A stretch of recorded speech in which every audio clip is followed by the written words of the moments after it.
इब्न हजर अस्कलानी रहमतुल्लाह अलैह लिखते हैं कि ततारियों का जो हमला हुआ था बगदाद में, बगदाद को उन्होंने तबाह कर रखा था।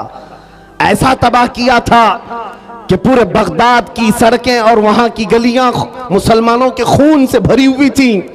दरिया दजला के पानी को लाल कर दिया था मुसलमानों के खून से। मुसलमानों की खोपड़ियों से मीनार बना दिए थे। इतने कत्ल जिसका शुमार नहीं होता। जखीरा जो मुसलमानों का था, बड़ी बड़ी किताबों में उसको जलाकर राख कर दिया था। एक वक्त ऐसा आया कि ततारियों का जो हाकिम था उसने कुछ उलमा को कैद करके, गिरफ्तार करके अपने दरबार में मंगवाया। जो मुसलमान बच्चे कच्चे थे उन उलमा को बेड़ियां बांध करके जमीन पर औंधा लिटाया गया। आप पूछते हैं ना इन हालात में हमें क्या करना चाहिए। सुनिए मेरे अजीजों, हालात तो ऐसे हो गए थे बगदाद में कोई उनका पुरसाने हाल नहीं। आज लोग ये भी कह रहे हैं कि गज्जा के मुसलमानों का कोई पुरसाने हाल नहीं। क्या होगा, क्या होगा? तवज्जो, उन उलमा को कैद करके, बेड़ियां बांध करके, जंजीरों में बादशाह अपने दरबार में औंधा लिटाया है। और इतने ही पर बस नहीं, एक जर खरीद ईसाई पादरी दरबार में लाया गया है। उसको नजराना सिर्फ इस बात का दिया जा रहा है कि वो रसूलुल्लाह की शान में गालियां दे, हुजूर की शान में गालियां दे, इन मुसलमानों के दिलों को जलाए। हर जमाने में दुनिया ये जानती है मुसलमान कत्ल से उतना डरता नहीं है जितना रसूल पाक की इज्जत पर कोई उंगली उठाता है तो उसे तकलीफ होती है। और है यह हकीकत है। हमारे बहुत सारे जुल्म सितम हम बर्दाश्त कर लेते हैं, लेकिन नबी पाक की शान में अदना तौहीन बर्दाश्त नहीं होती। उस जालिम ने एक ईसाई पादरी को दरबार में बुलाया और कहा इनके नबी की शान में गालियां देते रहो, तुम पर पैसे लुटाए जाएंगे।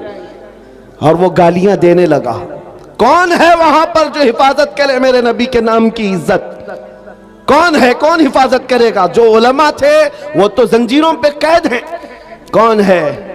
अल्लाह करीम जब चाहे जैसे चाहे हिफाजत करता है। दरबार में बादशाह का एक कुत्ता था जो सोने की जंजीर से कोटे पर बंधा रहता था, एक खूंटे पर बंधा रहता था। जैसे ही वो पादरी गालियां देने लगा वहीं से कुत्ता भौंकने लगा, जोर जोर से भौंकने लगा। दरबारियों ने कहा कि तेरा बयान शायद कुत्ते को अच्छा नहीं लग रहा है इसलिए कुत्ता भौंक रहा है। ईसाई पादरी ने कहा वो तो जानवर है, मेरा बयान क्या समझेगा। दूसरी बार गालियां देने लगा, कुत्ता फिर भौंकने लगा। फिर लोगों ने कहा तेरे बयान पर ही कुत्ता भौंक रहा है। उस ईसाई पादरी ने कहा मेरे बयान पर नहीं भौंक सकता, उसे क्या खबर है। तीसरी बार जब नबी पाक की शान में हर्जा सराई शुरू किया, उस कुत्ते ने जंजीर तोड़ दिया और उछल करके ऐसे दरबार में आया, उस ईसाई पादरी के सीने पर चढ़कर उसे दम सदन में चाक करके दो टुकड़ों में बदल दिया। उस कुत्ते की हैबत ऐसी तारी थी, पूरे दरबार में सिपाही से लेकर बादशाह तक हर आदमी खड़ा रह गया और कुत्ते को देखने की भी ताब नहीं थी। ऐसा लगता था कोई शेर बबर आया हुआ है। उस कुत्ते की हैबत से लोग डरे हुए थे। और तारीख में यह लिखा है जिन्होंने हमारी खोपड़ियों से मीनार बनाया था, जिन्होंने बगदाद को हमारे खून से नहलाया था, उसी ततारियों के दरबार में एक दो नहीं 10,000 ततारियों ने कलमा पढ़कर इस्लाम कबूल कर लिया। सुभान अल्लाह, सुभान अल्लाह, सुभान अल्लाह, सुभान अल्लाह। जब रब तबारक व तआला नामों से रिसालत की हिफाजत फरमाता है तो वो कुत्तों के जरिए से भी काम लेता है। ये बात याद रखो। और दुनिया को भी मैं ये बताता हूं, हमें कैद कर देने से या हमें फांसी दे देने से इस्लाम का खात्मा नहीं होगा। कुछ लोग ये समझते होंगे, आपको पता है तारीख में जब मुरादाबाद में किफायत अली काफी रहमतुल्लाह ताला अलैह को फांसी पर चढ़ाया गया था, अंग्रेज 8 दिन तक जश्न मना रहे थे। एक ऐसे मौलवी को हमने फांसी पर चढ़ाया है जिसकी जुबान चलती थी तो हजारों लोग उसे सुनते थे और पूरे लोगों में उसका एक रौब था। हमने उस मौलवी को खत्म कर दिया। मुसलमानों में एक खौफ पैदा हो जाएगा, डर पैदा हो जाएगा। अंग्रेज 8 दिन जश्न मनाए होंगे, लेकिन उन्हें खुदाई कानून मालूम नहीं। मुरादाबाद में फांसी पर चढ़ा रहे एक आशिक रसूल को, और परवरदिगार आलम उसी मुरादाबाद के पड़ोस शहर बरेली में इमाम अहमद रजा को पैदा कर रहा है।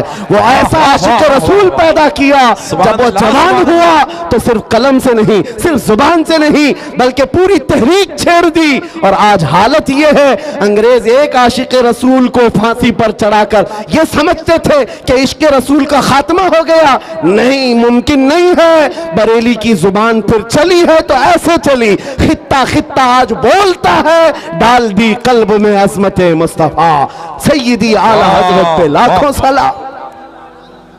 अज़ीज़ान गिरामी वक़ार, आज इन हालात को देखकर जो सरासीमगी है नौजवानों में, मैं दो चीजें अर्ज करता हूं। सरकार सईदी हुजूर हाफिज मिल्लत रहमतुल्लाह तआला अलैह का फरमान मेरे वालिद गिरामी से मैं नकल करके आपके सामने रखता हूं, जो वह अपने शागिर्दों के दरमियान कहा करते थे, दो चीजें अपनी जिंदगी में लाजिम रखो, किसी जालिम से डरना मत, किसी मजलूम पर अपना जबर या अपनी ताकत का इस्तेमाल नहीं करना, किसी कमजोर पर ताकत का इस्तेमाल नहीं, और किसी जालिम से डरना नहीं। ये दो चीजें लेकर के चलो, तुम्हारा कुछ नहीं होगा। कलमा तैयबा पढ़ा है और मेरे नबी की उम्मत में हो, मौत तो यूं भी किसी बिस्तर पर आनी ही है, और जब मौत आना ही है तो मेरे नबी की सुन्नतों पर आ जाए, हुजूर की मोहब्बत में आ जाए, क्या फर्क पड़ता है। अजीजा ने गिरामी वक़ार, इस जुमले को लेकर चले, खासकर आपके इस सूबे में, यहां लोगों को बिल्डोजर से डराया जाता है। मुसलमानों, एक छोटी मशीन से डरने वाली कौम तो नहीं हो, गैर कानूनी चीजों से बच जाओ। बिल्डोजर क्या, कई इससे बड़ी मशीनें भी आए, तुम्हें हिलाना नहीं चाहिए। हाँ, ज्यादा से ज्यादा गैर कानूनी या फिर किसी तरह से अपने हवस के लिए मकानों को या दीवारों को गिराया जा सकता है, लेकिन मजबूत इश्क रसूल हो, इससे बड़ी ताकतें भी तुम्हारे सीने से इश्क रसूल नहीं छीन सकती। वाह वाह वाह, नहीं छीन सकती। बेशक बेशक। बस उस दौलत को बनाओ, उस दौलत को बनाओ जो छीनी नहीं जा सकती, जिसको आला हज़रत इमाम अहले सुन्नत फाजिल बरेलवी फरमाते हैं, ऐ इश्क तेरे सदके जलने से छुटे सस्ते, वाह, ऐ इश्क तेरे सदके जलने से छुटे सस्ते, जो आग बुझा देगी वो आग लगाई है, वो आग लगाई है। वाह वाह, बस उस इश्क की बात मैं करता हूं। वो अगर तुम्हारे पास है तो ये छोटी मोटी मशीनें क्या तुम्हारा बिगाड़ेंगी। घर तोड़ सकते हैं, या तुम्हारी जायदादें ले सकते हैं, या तुम्हें जेलों की सलाखों पर बंद कर सकते हैं। इतना अगर होता है तो आपको यह आदत डाल लेनी चाहिए, मुजफ्फर को मुक़य्यद न समझे सयाद, मेरी असीरी भी सुन्नत आबाई है। वाह वाह। अगर कैद हो भी जाए तो इतनी बात याद रखो, हमारी असीरी भी सुन्नत आबाई है। अजीज़ान गिरामी औक़ात, नामों से रिसालत की हिफाजत पर जिन्होंने पहरा दिया है, उनकी चंद मिसालें मैं अर्ज कर रहा था। वो सहाबा इकराम रिज़वानुल्लाहि तआला अलैहिम अजमाइन, जिनकी हैबत का आलम यह था कि वो तन्हा जाते लेकिन दुनिया को खौफजदा करते थे। किस बात पर? अरे पैबंद लगे कपड़े पहनकर जा रहे हैं, पैरों में चप्पल नहीं है, हाथों में ऐसी तलवारें जिससे सब्जियां नहीं कटती, लेकिन उसके बावजूद हजारों की फौज में उनका रौब था। सैयदना खालिद बिन वलीद सैफुल्लाहिल मसलूल 125 जंगें अपनी जिंदगी में लड़ी, एक जंग में भी शिकस्त नहीं हासिल किया, शिकस्त नहीं हुई। उनकी एक तलवार का वजन 35 किलो का था, वो ढाल 40 किलो की, ये लेकर लड़ते थे, और जिस मैदान में उतरते थे सफों की सफे दरहम बरहम। कौन नहीं जानता आज दुनिया में खालिद बिन वलीद का नाम, जिसको अल्लाह के रसूल ने सैफुल्लाहिल मसलूल कहा। लेकिन जानते हो, इतनी महारत ताम्मा, जंगी मैदान का एक ऐसा बतले जलील जो कभी शिकस्त का मुंह नहीं देखा। एक भरी जंग के दौरान अमामा गिर गया था, कुफार सामने हैं और तलवारें सोते हुए हैं, गर्दन पर तलवार आ सकती है। खालिद बिन वलीद तलवारों की परवाह नहीं कर रहे, उस अमामा को उठाने जा रहे हैं, अपनी पगड़ी उठाने जा रहे हैं, और दोनों काफिर वहां जो आपकी गर्दन के पास थे वो देखकर हैरत में रह गए। ऐसा सिपह सालार जो हर जंग को फतह कर लेता है, आज अपनी गर्दन बचाने की बजाय अपनी पगड़ी बचाने चल पड़ा। ये तो जंग के हुनर नहीं होते। एक छोटा सिपाही भी ऐसी गलती नहीं करता। खालिद बिन वलीद बड़े इत्मीनान के साथ अपनी पगड़ी उठा ले और अपने सर पर रख लिया। और उन काफिरों ने पूछा, हम तो तुम्हें बहुत बड़ा माहिर सिपह सालार समझते, लेकिन तुमने आज ऐसी गलती की है जो एक छोटा सिपाही भी नहीं करता। हम अपनी तलवारें, नंगी तलवारें तुम्हारी गर्दन तक ला चुके थे और तुम उस पगड़ी के पीछे भाग रहे थे, अभी गर्दन अलग कर देते हम। खालिद बिन वलीद ने कहा, फिर अलग किया क्यों नहीं? फिर इंतजार क्यों कर रहे थे? अलग किया क्यों नहीं? आपने फरमाया, तुम क्या समझते हो खालिद बिन वलीद अपने बाजू की ताकत से ये जीतता है, अपनी कुव्वत के बलबूते जंगों में फतह हासिल करता है? ये बात नहीं। मेरी इस पगड़ी की अहमियत तुम नहीं जानते।